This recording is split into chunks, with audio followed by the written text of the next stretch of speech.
Parfois, l'action n'est pas la meilleure option, surtout si elle est le résultat d'une impulsion. Faire preuve de patience porte aussi ses fruits. Cette histoire bouddhiste nous en parle.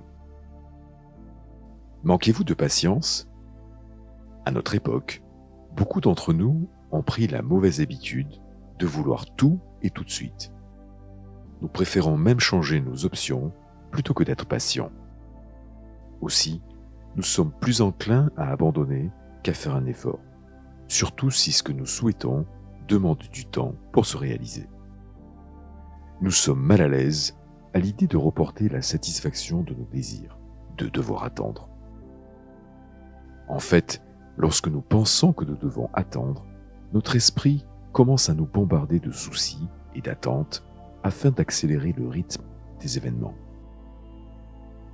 Ainsi, nous vivons rapidement et bruyamment, tant à l'intérieur qu'à l'extérieur. Nous passons d'un endroit à l'autre sans autre direction que celle marquée par notre besoin de satisfaction immédiate. À cela s'ajoute le bruit de notre voix intérieure, car la pensée semble être présente dans tout ce que nous faisons. C'est comme si, d'une certaine manière, nous étions accros. Nous aimons penser, créer des hypothèses et nous laisser piéger dans les labyrinthes et cercles vicieux de nos croyances. Alors comment sortir de ces pièges auto-imposés ? Comment nous libérer de nos pièges mentaux ? L'histoire bouddhiste que je vais vous raconter nous donne la réponse. L'esprit est un superbe instrument s'il est utilisé correctement. Cependant, s'il est mal utilisé, il devient très destructeur. Pour être plus précis, vous n'utilisez pas vraiment votre esprit à mauvais escient. Généralement, vous ne l'utilisez pas du tout. C'est lui qui vous utilise. C'est ça la maladie. Vous pensez que vous êtes votre esprit. C'est une tromperie. L'instrument s'est emparé de vous.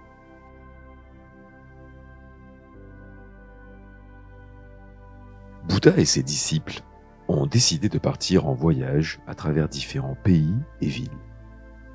Un jour, alors que le soleil brillait de mille feux, ils aperçurent un lac au loin et s'arrêtèrent, assoiffés. Lorsqu'ils arrivèrent, Bouddha se tourna vers son disciple le plus jeune et le plus impatient. « J'ai soif. Peux-tu m'apporter de l'eau de ce lac ?»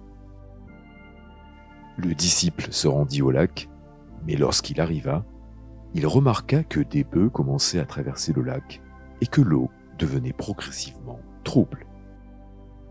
Après cette situation, le disciple a pensé « Je ne peux pas donner au maître cette eau boueuse à boire. » Alors, il est retourné et a dit au Bouddha « L'eau est très boueuse, je ne pense pas qu'on puisse la boire. » Après un certain temps, environ une demi-heure, Bouddha demanda de nouveau au disciple d'aller au lac et de lui apporter de l'eau à boire.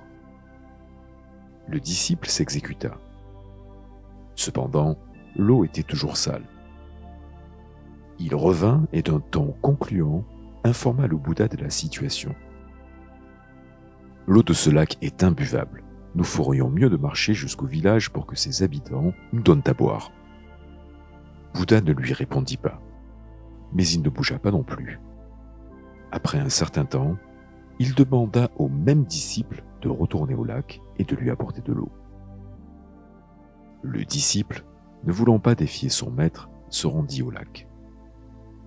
Mais il était furieux, car il ne comprenait pas pourquoi il devait retourner si l'eau était boueuse et imbuvable. À son arrivée, il constata que l'eau avait changé d'aspect, qu'elle était belle et limpide. Alors, il en prit un peu et l'apporta au Bouddha. Le Bouddha regarda l'eau et dit à son disciple « Qu'as-tu fait pour purifier l'eau » Le disciple ne comprenait pas la question. Il n'avait rien fait, c'était évident. Alors Bouddha lui expliqua la chose suivante. « Attends et laisse-la être. Ainsi, la boue se dépose d'elle-même et l'eau devient propre. Ton esprit est aussi comme ça. Quand on te dérange, Il faut juste laisser faire. Ne sois pas impatient. Au contraire, fais preuve de patience. Il trouvera son équilibre tout seul. Tu n'as pas à faire d'efforts pour le calmer.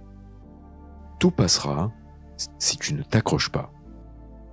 La patience, c'est le secret de cette histoire bouddhiste. L'art de savoir attendre, de respecter le temps et de faire une pause lorsque l'occasion s'y prête, surtout avec nos pensées.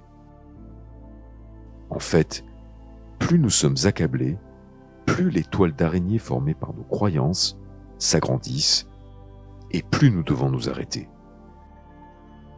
Ne rien faire est une bonne option pour calmer un esprit agité, ou un esprit de singe, comme l'appellent les bouddhistes. Cet esprit qui saute d'une pensée à l'autre de manière agitée, jusqu'à nous épuiser et nous laisser confus et anxieux.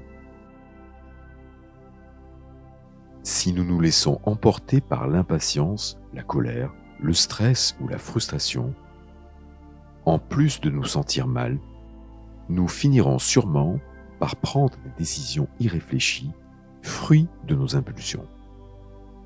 La meilleure chose à faire est de prendre quelques minutes pour respirer. Il faut prendre de la distance émotionnelle par rapport à ce qui s'est passé et reprendre contact avec soi-même. Car ce n'est que de cette manière que nous pouvons atteindre cet état de calme mental. Parfois, il ne s'agit pas tant d'agir ou de faire quelque chose de façon urgente, mais de rester calme, de faire preuve de patience et de ne pas se laisser emporter par le bruit de l'urgence et du plaisir. En d'autres termes, de calmer les eaux de notre esprit et d'attendre le temps qu'il faut. Parce que lorsque nous calmons notre esprit et atteignons ce calme mental, les émotions travaillent avec nos pensées et nous sommes capables d'adopter d'autres perspectives. La patience est une clé. Il s'agit simplement de s'asseoir tranquillement et d'observer les pensées qui vous traversent. Il suffit d'observer, de ne pas interférer, de ne pas juger, car dès que vous jugez, vous avez perdu la pure observation. Au moment même où vous dites « ceci est bien » ou « ceci est mal », vous vous êtes lancé dans le processus de réflexion.